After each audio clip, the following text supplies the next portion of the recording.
you had wanted more NBA on this show, and today we got it.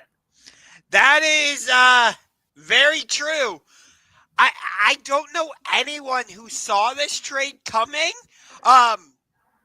It was on Sunday, February 2nd, just a little past midnight.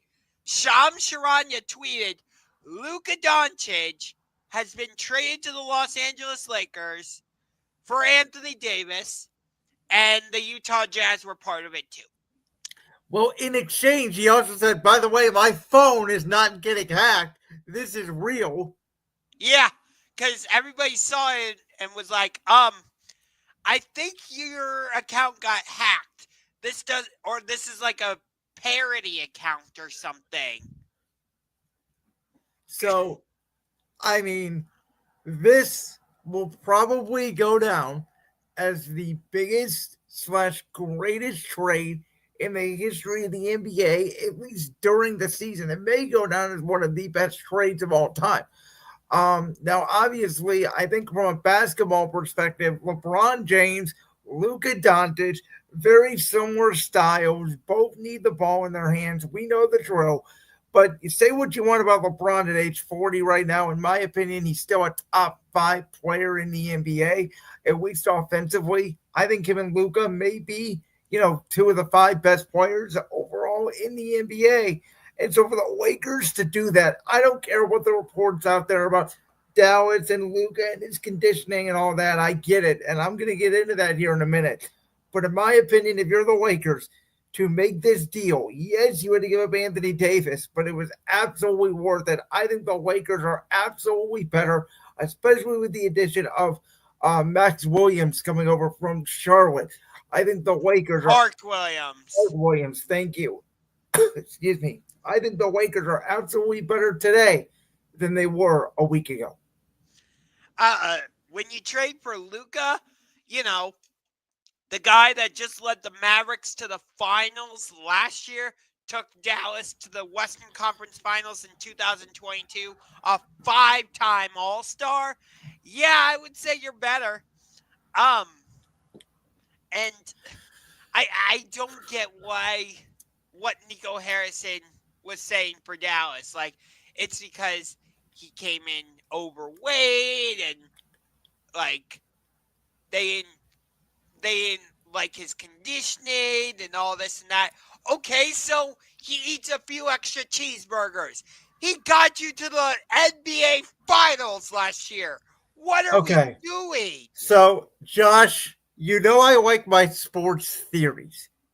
Every time something happens, you do this a little bit. And I think since I've been with you, I've been doing it more and more. Trying to figure out the reason behind something. So before I get to my theory on this trade, let me ask you a question. Were you ever a fan of the show that the former Dallas Maverick owner Mark Cuban was on, known as Shark Tank?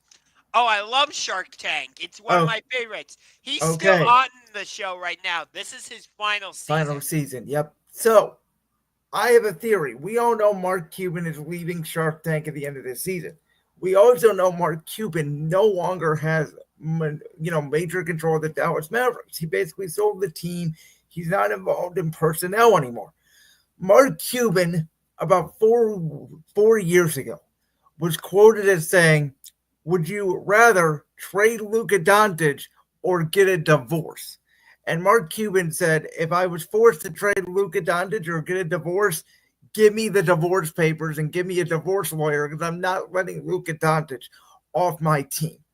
I think this comes back to the new ownership. I don't think they wanted to pay the luxury tax. I think they're making all of this up about Luka's weight and his conditioning and his concern just because, to me, it was a financial decision.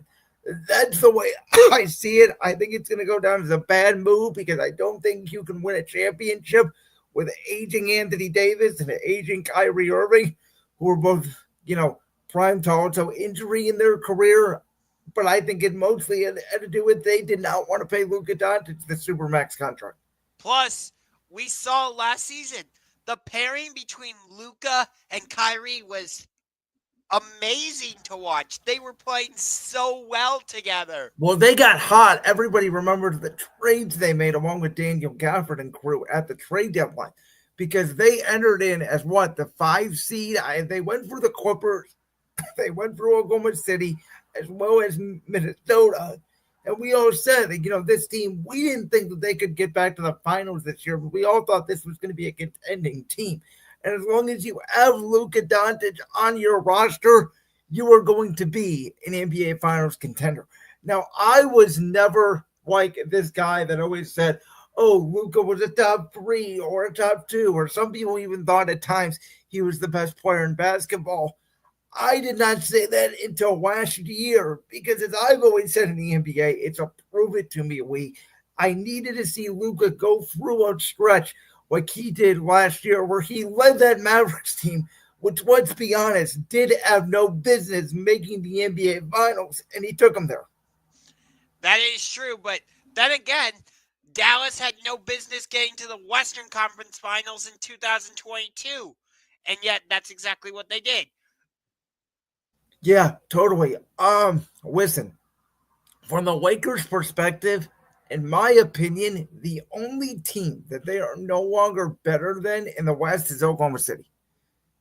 Oh, I would still put Houston ahead of them. No, Houston's too young. Houston's a year away, and I don't think Houston knows who their superstar is. I think Houston has a bunch of B plus to A minus players. Between Jalen Green, Sengun, and Ben Thompson, who's your number one? That's what Houston needs to figure out, and I don't think they know the answer to that yet. It certainly feels like they believe it's Amen Thompson, but well, I would disagree with that. I think out of all players, I would probably go Sengun and then Jalen Green and then Ahmed Thompson. That's just me. I like Ahmed, but to me, he's a little inconsistent. Nonetheless, though, the fact that the Mavericks directly approached the Lakers about this, like they didn't even make a bidding war about this or so people are making a big deal about it. I'll be honest about that, Josh. I actually think it was smart. I don't. No, think about this. If this gets out, you mentioned the Utah Jazz, the third trade partner in the deal. They did not even know they were trading Luka Doncic to the Lakers. They thought it was whatever, them moving pieces salary. They had no idea that they were part of the 3-team trade that would move Luka to the Lakers and AD to the Mavs. If this got out where, the Mavericks were shopping Luka, could you imagine if you thought the backlash was bad from them just trading Luka? Imagine the reaction of them announcing, hey, Luka's on the trade block or them shopping around. It's going to leak out, and then Luka's going to say, no, I'm not going here. I'm not going there. So I actually think the way they conducted it was the way you should conduct it. And that's a fair argument, but all you got was a first-round pick, Anthony Davis, and a couple other players that are just kind of throw-ins. Well, that's bad negotiating by the Mavs. I mean, that's, they should have got more than one first-round pick. I mean, what, Rudy Gobert went for 4 first-round picks. Yeah, and we just got DeAndre Hunter from the Hawks, and I think we had to give up like 2 first-round picks. Well, it's a pick swap, so we didn't really have to give up any. We just swapped picks in 3 seconds.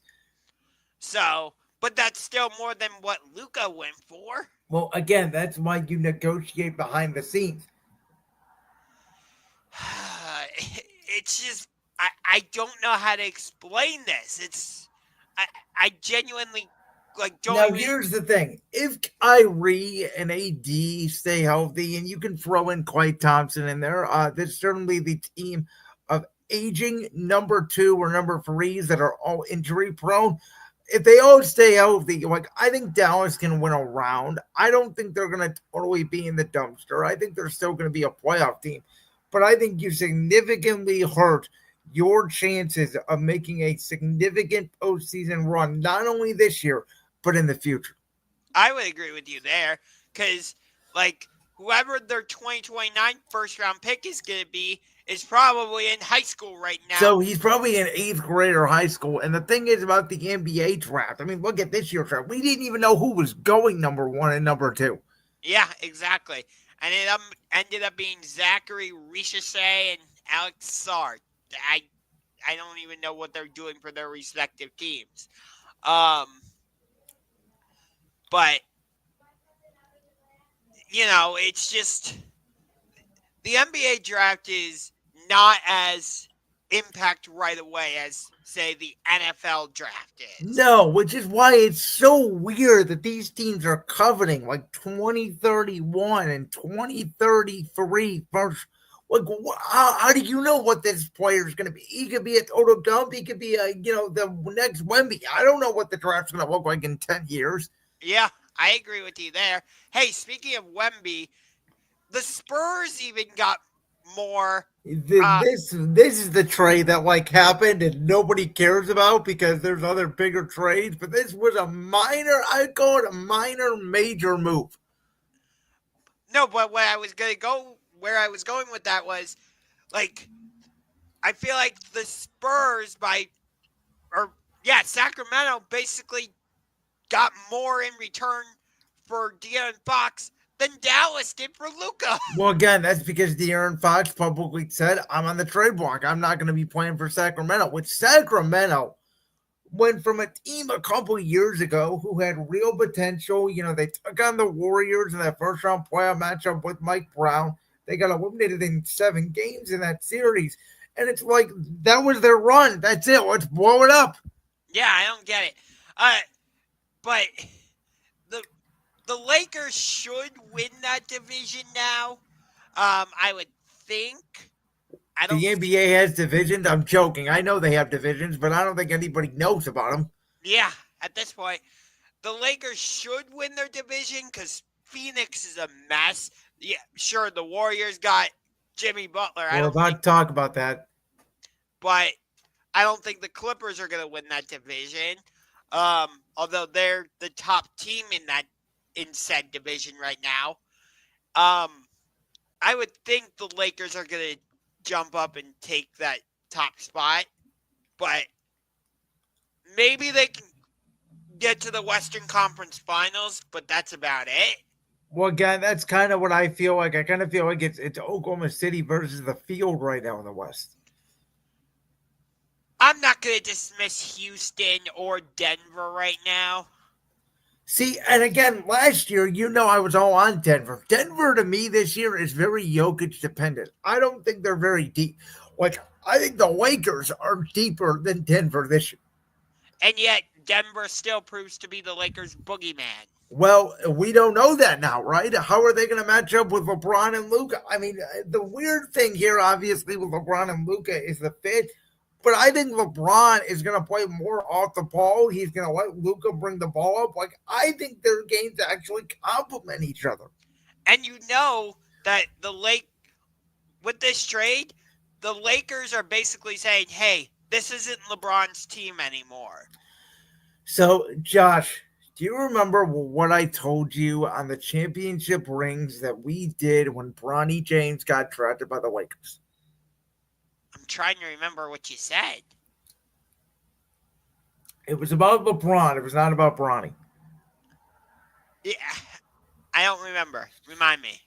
I said that I believe LeBron James has privately told Rob Pelinka, Jeannie Buss, and the Lakers press he does not want a Kobe Bryant-esque retirement tour, but that this will be his final season. And I think that with this addition of Luka, and by the way, for the record, we all know Luka's had some issues with his weight and complaining at the refs, and I even said last year throughout the playoffs that really bothered me. I think LeBron's going to help Luka clean all that up. I do think now with this LeBron and Luka transition, we are nearing the end. This could be the final 2-ish, 3-ish months of the 40-year-old and over 20-year career of, regardless of how you feel, a top player in the sport, LeBron Raymond James Jr. Yes.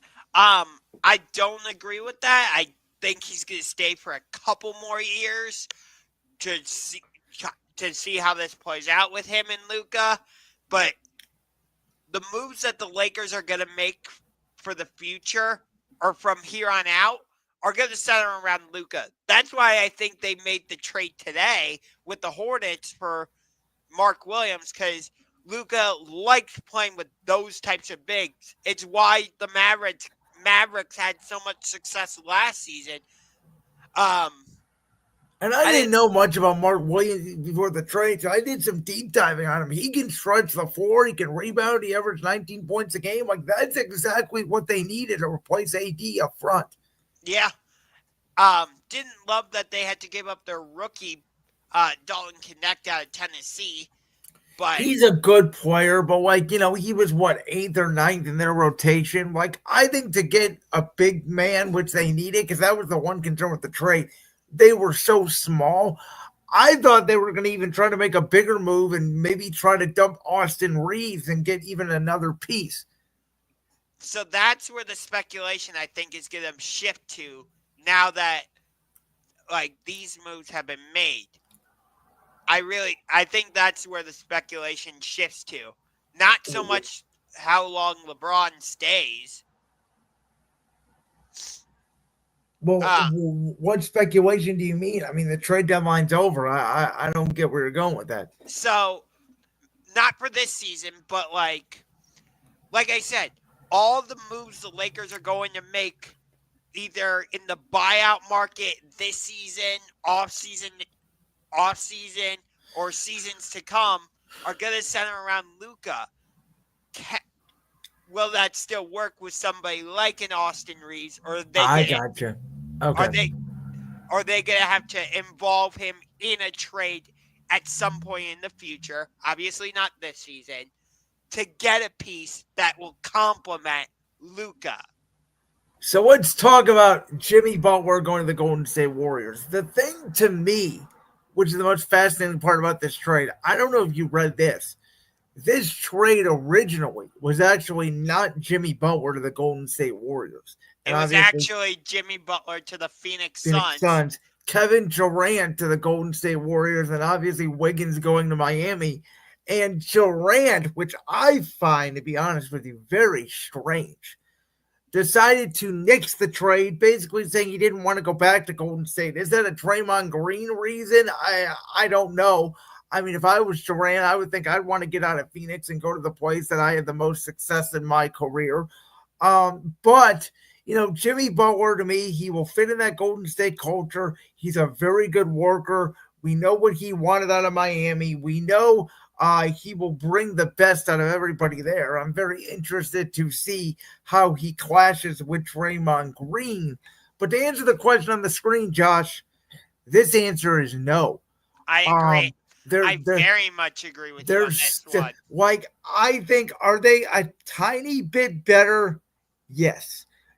Is Jimmy Butler if he turns in a playoff Jimmy and Steph Curry turns back the clock? Could Golden State make somewhat of a miracle run to the Western Conference Finals? Maybe. I don't see it. I think they could probably win a round, but as I've been telling you, and it mostly has to do with the fact that they are still, kind of like the Lakers until the Lakers got Mark Williams. They're still very small, and I don't know. Again, it feels like Golden State is still trying to grasp that we're still in this championship window instead of fully embracing a teardown. Like I actually think the difference between Kevin Durant and Jimmy Butler is bigger than people think. Like I think Durant would have made a way bigger difference than Butler. Yeah, it's going to be interesting to see how he fits in stylistically. Because if you watch Warriors games, they they've kind of gotten back to being that up and down, Yeah. fast And paced. obviously with Pods and Curry and the shooters they do have, they shoot a lot of threes, which is not Jimmy Butler's game. That and also, like I was just saying, they're a very fast up and down type of team. And to reiterate what you just said, that's not Jimmy Butler's game either. He likes to slow the ball down, play in the half court, and do his work from there. So, how's that dynamic going to work? Is Golden State going to cater their offense to Jimmy Butler, or is Jimmy more so going to have to change his game to fit into Golden State's It's offense. probably a little bit of both. I would say the latter is more likely, where Jimmy would have to fit into the Golden State. I still, to be honest with you, I don't understand what happened in Miami. Did he just decide one day I'm out? I don't understand. Like, I don't know. There, it's so weird what is happening with Miami. Like Pat Riley has pushed like all of his big superstars out the door. It happened with Shaq. It happened with Dwayne Wade. One my second favorite player all time, only behind Kobe. Um, it happened with LeBron, and now it happened with Jimmy Butler. yet the weird thing about that team is every time they kick a superstar out the door, they always retool and they get back to the finals. They may not win it, but Jimmy got into the finals twice. I think people forget about the 2020 team that made the finals in the Orlando bubble against the Lakers. Yeah. Right now, if the playoffs started today, Miami would be. Hold on. Yeah, Miami is sixth. So they'd be playing the New York Knicks in the first round. And I think the Knicks would probably win that series. Excuse me. I do too, but I think it would go at least six. Knowing Miami, yeah. Um, Where's Golden State at today? Golden State right now, they're out. They're not even in the play-in tournament. Yeah, I mean that's just the nature of the Western Conference. I mean, it's Right I now, I don't know, man. the play-in teams are Minnesota, Dallas, Sacramento, and Phoenix. I think Sacramento will fall out. Yeah. So We'll does see. Golden State just take their spot? I don't know because you also have San Antonio, who I think is going to be. Yeah. I love that pairing of De'Aaron Fox and Victor Wembanyama. And Victor Wembanyama needs to get more primetime games so the world can see how great he is. Yes. But in terms of Golden State, it's going to be interesting to see how. I get that the Jimmy Draymond dynamic is more interesting, but I think the Steph Jimmy Butler combination is going to be fascinating because we know Jimmy likes to have the ball in his hands, right? And yeah. But also, like, Steph can play off the ball. Like, I don't know if that's going to be as much of an issue as yours, because I think that they're going to use Jimmy as the ball handler and run Steph off all those screens. Is kind of what I'm envisioning. Right. Which I understand, but at the same time, like Steph is great with the ball in his hands, also. So, but he's not a playmaker, is the thing. He can be, but that's not his game. His game is more off dribble shooting and catch and shoot. Right. I understand that. But it's just like, is Jimmy going to be willing to pass it to him in those types of situations? Well, and also, by the way, Steph didn't even bring the ball up in their prime when they had their championship runs. It was mostly either Durant when he was there or it was Draymond Green. So it's just that dynamic's going to be very interesting. Will Jimmy be willing to pass the ball to Steph on those types of plays you're talking about, where Steph is coming off of a screen and